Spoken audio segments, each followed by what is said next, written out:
中欧书院的朋友们，大家好。My name is Padraig Lysaght. I am the Austrian director of the Confucius Institute at the University of Vienna and the president of the Taishan Association of Sinology. I'm going to talk to you about the history of the Sino-European cultural exchange and a certain viewpoint.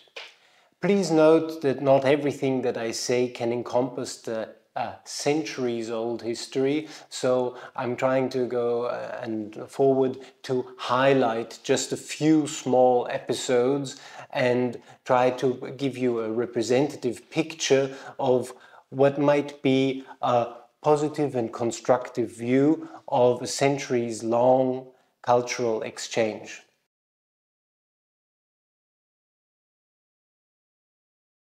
Well, the history of cultural exchange between China and Europe, or Europe and China, or the West in general, has been going on for many centuries. The earliest contacts probably indirectly trace back more than 2,000 years ago between the ancient Roman Empire and China from Han times. At least archaeological evidence suggests such. Nevertheless, a more direct contact could be established in the form of the ancient Silk Road.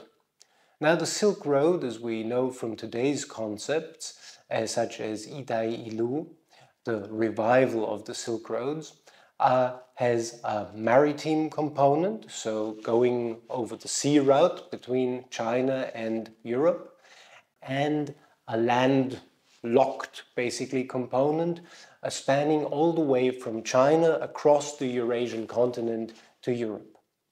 Various routes were made available, were used during history, and not only did those on the land change, but also those on the sea did change quite frequently.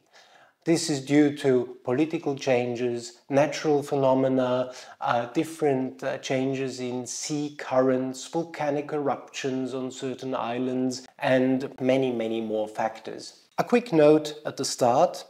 It often seems that at the present there is, well, an important balance to humanity. So you either take one side or the other side. The historic reality is more in the light of facts, in numerous shades of grey, brown, green, red, blue, yellow, and so on. I firmly believe that cultural exchange that has happened in the centuries gone and is currently happening now is very fruitful to humanity as a whole and is also very, very important for a peaceful coexistence and understanding each other. Only if we take a step forward to understand each other better, we can reduce the fear of the unknown, of a new culture, and also take a courageous step to make new friends, and maybe even double, triple, or quadruple our world and our views of the world. But let me take you a couple of centuries backwards now, into the 15th century, so more or less the start of the early modern period. Exchange between China and Europe has always been a tricky thing to see as a whole, because Europe as such is not a monolithic entity. There were many players, states, countries, later on nations, that had an interest in trading with China and in Chinese culture and in an active exchange with China. China also, over the centuries, learned to welcome many of the foreign friends, some of them who came with good intentions, some whose intentions might have been more driven by the economical side of profit or making a quick euro, so to speak, today, or maybe a golden doubloon or silver tile in the past. It all really starts in the maritime world with the circumvoyage of the world with Magellan. So we are talking about 1485, 1521 for Mr. Magellan, so in the early 1500s. He obviously didn't make it all the way to China. Allegedly, he died on his way there, and just one of the ships that made the circumnavigation actually returned home to Europe. But the stories, and more important, the goods that the ship carried, were enough to convince the powers that be to increase trade and to seek out China, spices, porcelain, silk, tea, and what have you, and open up the doors to a new world that previously had been obfuscated to them. The Portuguese arrived in Malacca in 1511 and stayed there until about 1641. From Malacca they sought to expand their trading base and also sought contact to China. Contact to China was not easy for European countries in the early days, since Chinese policy at the time was very well enforced by a so-called Haijin edict. A Haijin edict, or a sea ban, prohibited international trade for Chinese merchants. Foreign merchants could, at some points and certain trading points, enter to the coast of the country, exchange goods, and start trade. But it was highly regulated. It was a privilege for both sides to get into contact with each other. Nevertheless, along with traders and adventurers also came a certain type of human, namely missionaries, spreading the word of the Bible. Orders like, for instance, the Jesuits took a great interest in not only spreading their own religious beliefs, but also learning. Especially, early Jesuits were intrigued with the Chinese language and made efforts to learn it. These early efforts shall come back to us today. We will take a look at this a little bit later. Following the Portuguese, who, sitting at the Strait of Malacca, basically had a kind of monopoly to the access to places like the South China Sea and tried to take advantage of this position, especially in their competition with the Spanish. The Spanish had to become innovative and try to reach the Spice Islands, but also China from a different route. The circumnavigation of the world made this possible, and so in 1565, the Spanish make their way all the way to Manila and come into the South China Sea region from the other side. So the Portuguese coming from the west to the east, and the Spanish going all the way around the world from the east to China in the west. So at that time already, also for the European powers that were, China was more or less in the middle. Finally, other Europeans also arrive at the South China Sea region, and with it China. For instance, the British, the French, and later on also the Dutch and the Americans. The British settle in Malacca in 1825, the Dutch in H and Johor in 1641, and the Americans turn up in 1898 and become the colonial power in the Philippines until the end of World War II. 1580, to jump around in time a little bit, is also an important year for the region because it puts an abrupt end to the competition between the Portuguese, who seek to have advantages from the East Asia trade, and the Spanish. How come? Due to the Iberian Union. Now Spain and Portugal are no longer opposing powers, but part of one single power. The Iberian Union was not to last forever, but it certainly put a stopper into ongoing conflicts concerning the trade with the South China Sea region.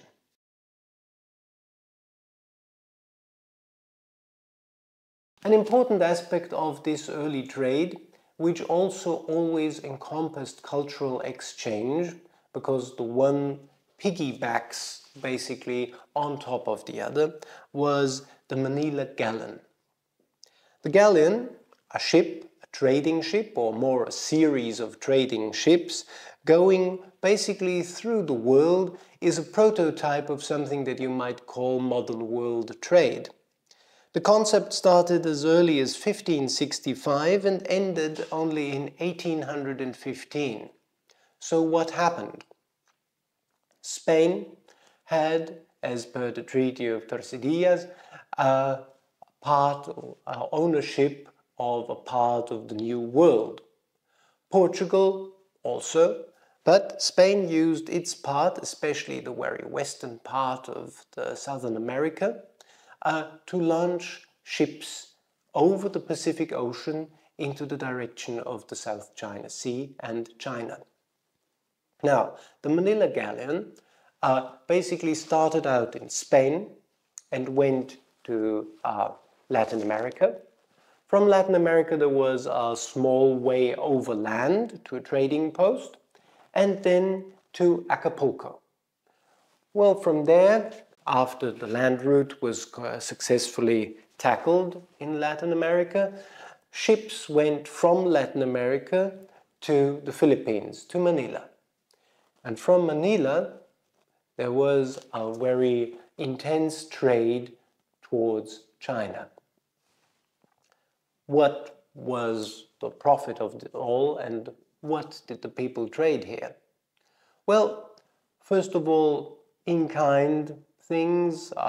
One traded things like furs, spices, but especially important for China at the time also, Latin America, in Spanish possession, had vast resources of silver. This silver was then shipped via the galleon to Manila and then found its way as trading material to China. So the Spanish used their Latin American colonies to produce silver, which was then traded for desirable goods from China. China again used the silver to stabilize its economy and create a kind of early silver standard, if you want. What did the Europeans buy for their silver? Well, commonly spices, lacquer and woodware, tea, silks, porcelains, and the like. The Manila galleon system was quite successful and only really ended in 1815 with the Mexican War for Independence. But the same system goes on today, only in a much broader scope, and we call it international trade.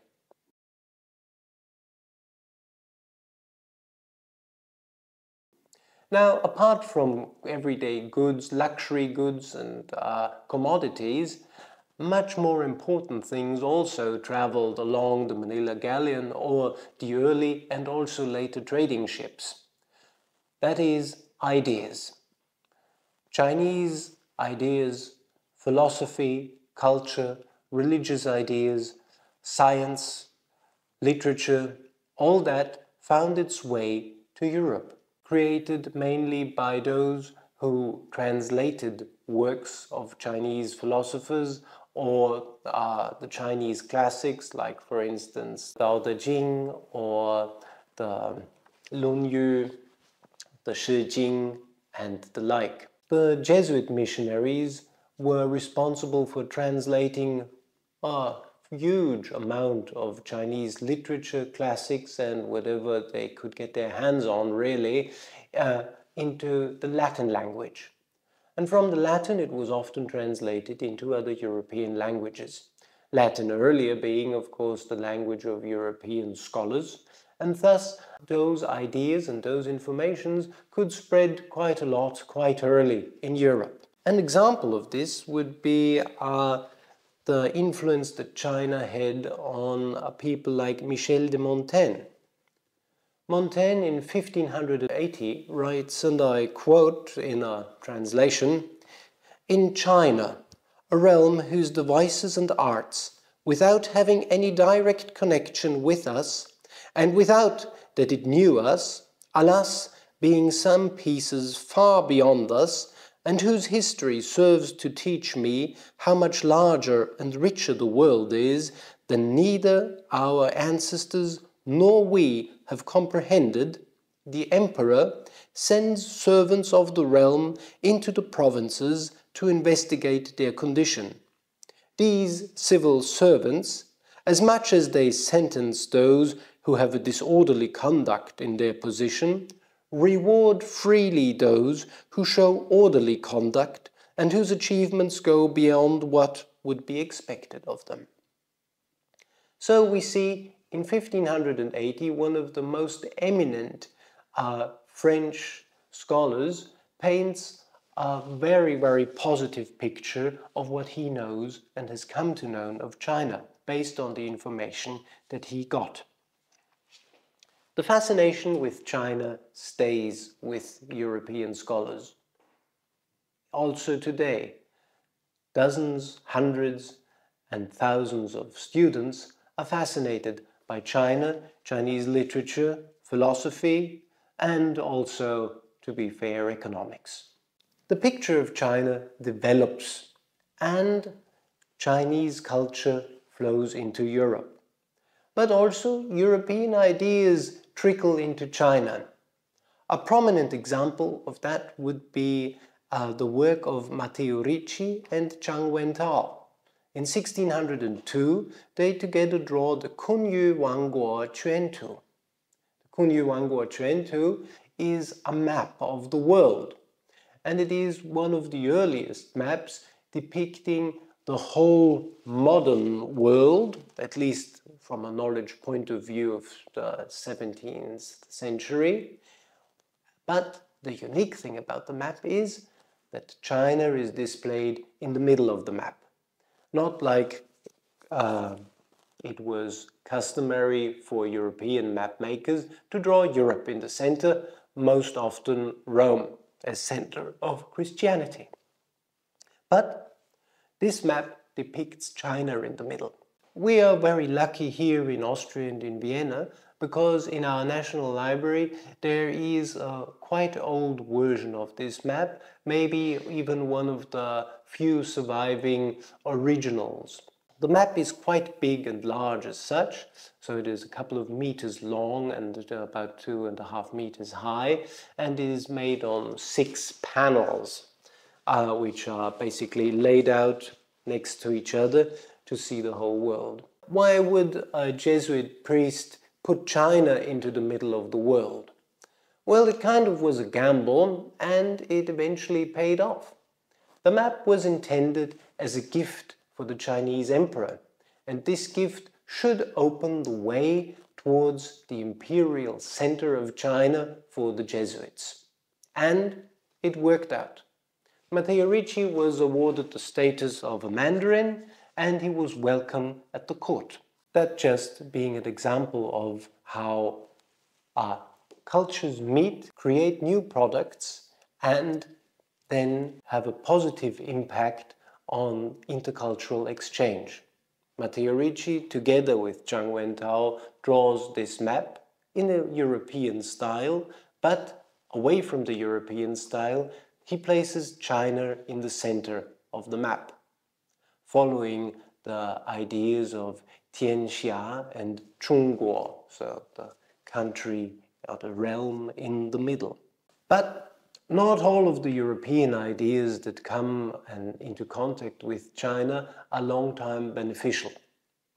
In 1648, a military and religious conflict in Europe lays the foundations of conflicts and problems for China and the European and Chinese conduct centuries later. The thing that happens, the event that happens in 1648 is the Westphalian Peace and the following Westphalian system. What is that? In Westphalia, a religious war is tried. People are trying in an international conference to sort out the end of a religious war between Protestants and Catholics, basically. Well, they come up with an innovative solution for their time. the Latin principle of cuius regio, eius religio. So, the sovereign of a certain country has a religion, and so all of the people who live in his country should have the same religion. And it doesn't stop there. The power of the sovereign goes and extends up to the defined borders of his kingdom, principality, or country, so to speak of. This actually is a quite new system for the time, and it is regarded as one of the birth factors of modern nation-states. Having the power of government extend to 100% up to the borders of any given country is a novelty. And it also is not in line with how Chinese governance worked at the time, and in fact, how Chinese governance worked up to the 19th century. The notion of fixed borders is an inherent problem or achievement, depending on how you want to look at it, from this Westphalian Conference. Strict borders were created for religious reasons to sort out who would have to believe or was allowed to believe what. State power was then also transferred with this notion of 100% state power within the certain borders, and as soon as you pass over the border, 0%, because the 100% of the next sovereign government, what have you, would start. This is contrary to the Tianxia and the tributary system which was active in China for a very, very long time. China very much was promoting a center-periphery approach based on cultural compatibility, values, and trade privileges. Anybody was welcome to trade with China as long as they adhered to some simple Chinese rules. The tributary system, to give a very, very rudimentary overview, saw China in the center, and in the center of China there was the emperor. Now, if you wanted to trade with China, the first thing you had to do was to acknowledge that the emperor of China was basically the representative for the entire world towards heavens. Much more than just acknowledging that, there was not to it. So if you were a king and you acknowledged the supremacy of the Emperor of China, Imperial China did not take away your autonomy, your taxes, or any of your decision-making power. It just really was a cultural, basically, requirement to enter into the world of trade with China, economic and cultural exchange. De facto, many countries, kingdoms, fiefdoms, polities of all different kinds entered into this Chinese tributary system, sometimes leaving it again, then returning, sometimes creating strong economic ties, maybe sometimes certain dependencies on certain elements, but always promulgating cultural, economic, and especially intellectual exchange.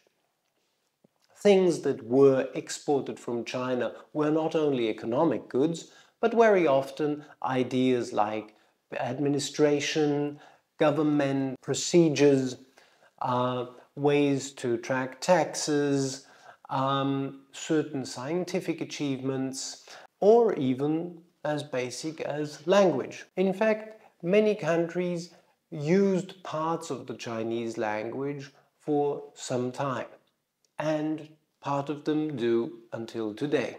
Now, the inherent idea of this tributary and Tianxia system with a center and a peripheral world does not require strict borders that have to be drawn on maps to know whose territory is whose, because the supremacy of China and the Chinese emperor on a cultural level which has been acknowledged by the tributary states, makes it unnecessary to draw concrete borders.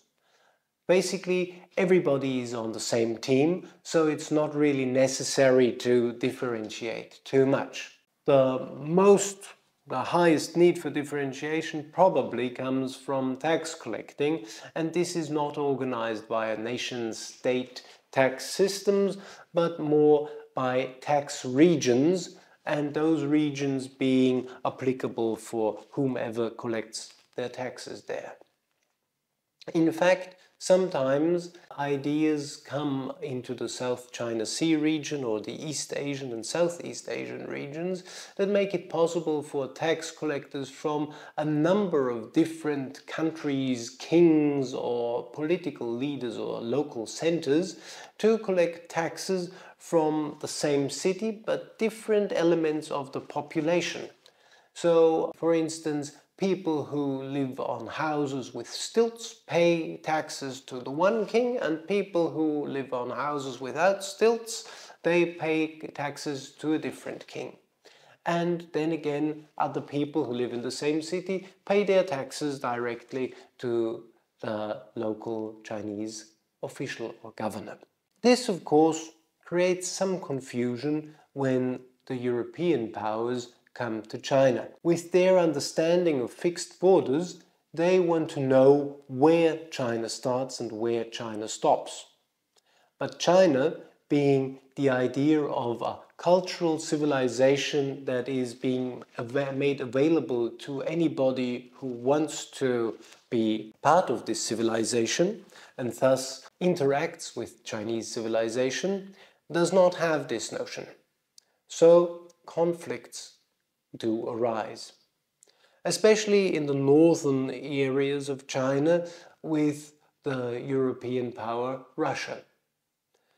Russia seeks to expand from the north and down to the south, and depending on how far China pushes forward or backwards, Russia is more or less successful. But to move back in time a little again, in the late 17th century to the year 1697, to Germany, where Leibniz writes the following words concerning China. Following a quite peculiar decision of destiny, as I deem, it has come to a condition in which the highest culture and the highest technical civilization of mankind today simultaneously are gathered in the two outside edges of our continent, in Europe and in China, thus it is pronounced, which quasi as a Europe of the East adorns the opposite end of the earth. So again here in the late 17th century, so 1697, we have one of the most eminent German scholars lauding China and calling it the Europe of the East, which from his point of view at that time is a very, very high estimate and appraisal of China.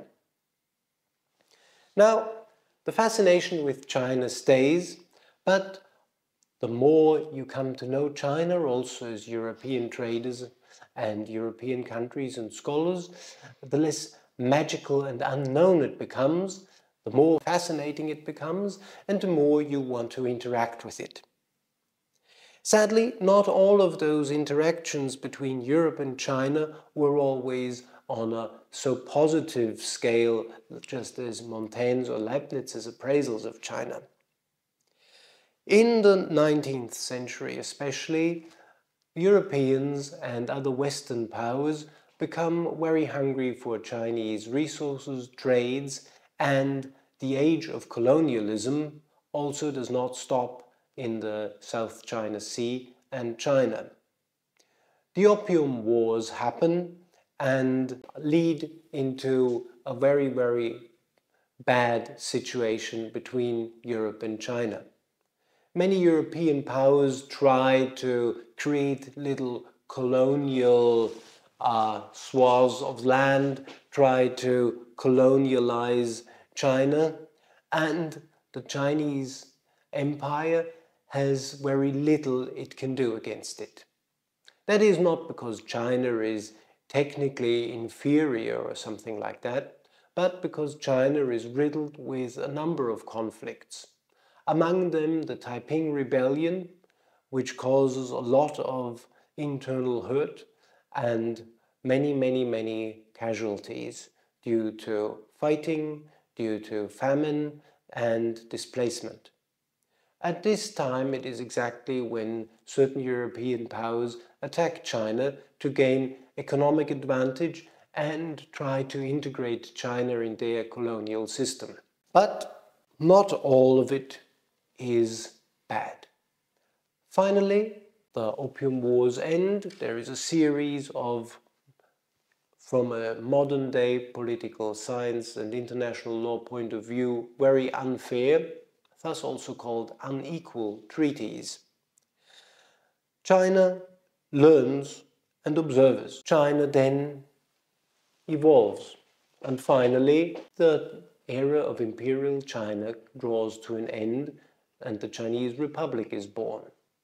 The young republic is immediately besieged.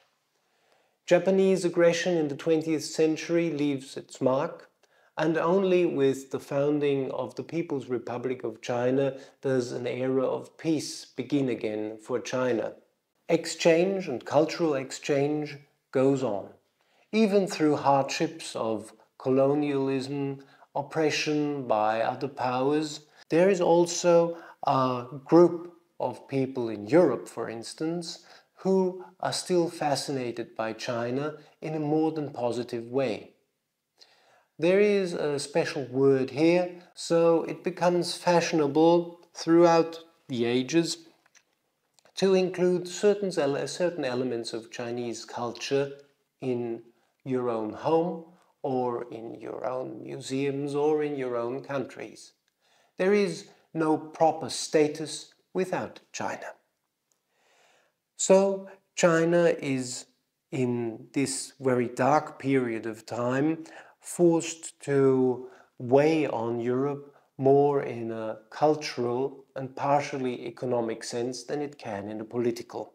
The developments of the last decades have seen China overcome all of these hassles, all of these dark historical weights coming down on it, but have seen a rapid development towards one of the world's leading economies and a true world power, ready to take on more and more responsibility within the modern world and especially the United Nations system.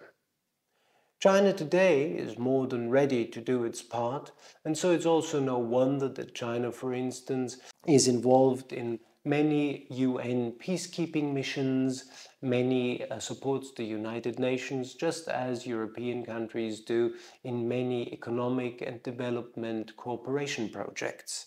Also in cultural cooperation projects and the preservation of world heritage, for instance with UNESCO. It is no wonder that the rich cultural heritage of China is a beacon, just like the European cultural heritage is also a beacon, and it is our responsibility and great pleasure to try to build bridges between these two beacons.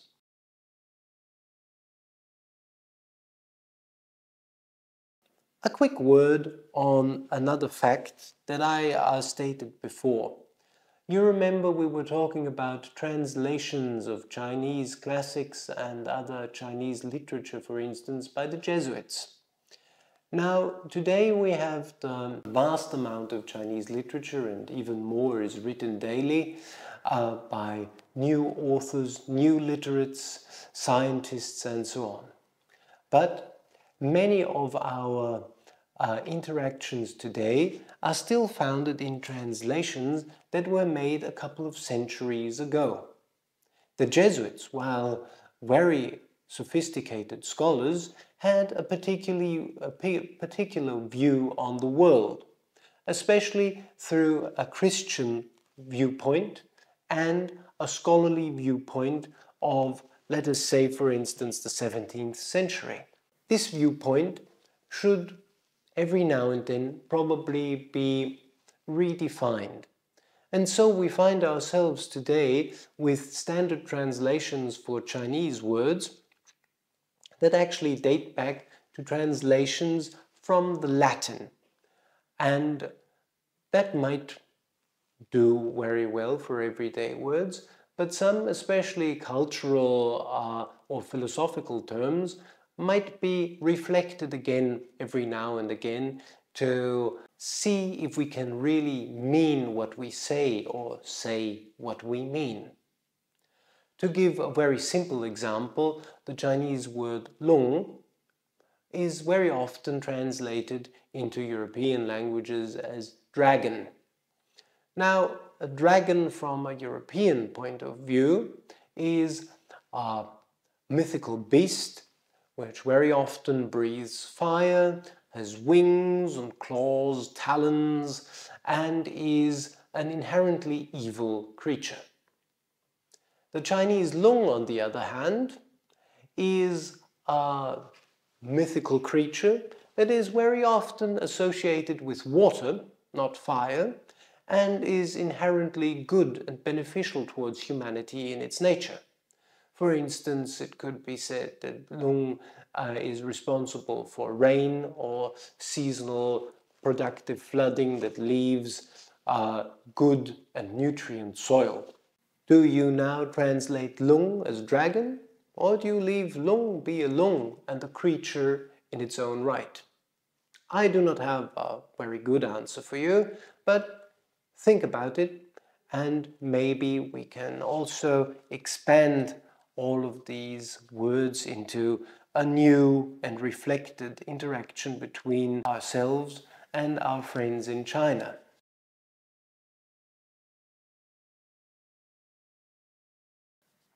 This does not start and stop with mythological creatures, but it also extends to philosophical core concepts such as Ren, Li, and the such. A prime example as well would be Dao. As in the Tao Te Ching, we know Dao ke Dao, Fei Chang Dao. So the Tao we can talk about is not the Tao. In the old translations, Tao would often be translated as the way or the sense, the meaning, or some other translation. But for now, we in the scholarly world are happy with calling Tao, Tao.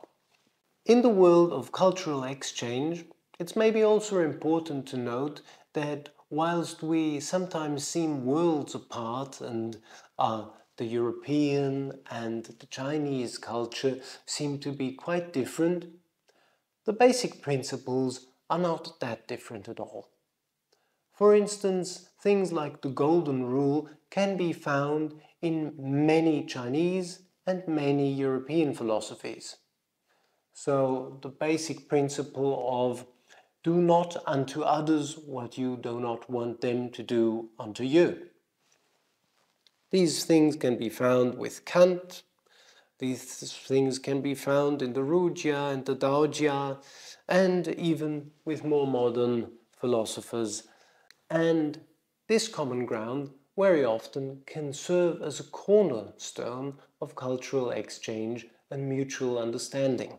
Mutual understanding creates new horizons, and cultural exchange does not stop throughout history. Many Chinese philosophies, points of view have influenced European scholars and day-to-day European life on a wide scale, be it the consumption of tea or green tea, be it the reception of Taoism within Europe, having a profound impact, for instance, in very modern ideas like the green movement, the balance with nature, living in harmony. This is all not a new European idea. This is ancient Chinese philosophy. And it might well be assumed, if not yet proven, that For instance, the spread of Taoism in modern-day Europe had a profound impact on developments in ecological consciousness and green thought. So maybe Lao Tzu, Chuang-Tzu, and them are really responsible why we recycle today and try to take more and more care of the limited resources we have in this world and try to increase and improve our management of the world and our environment.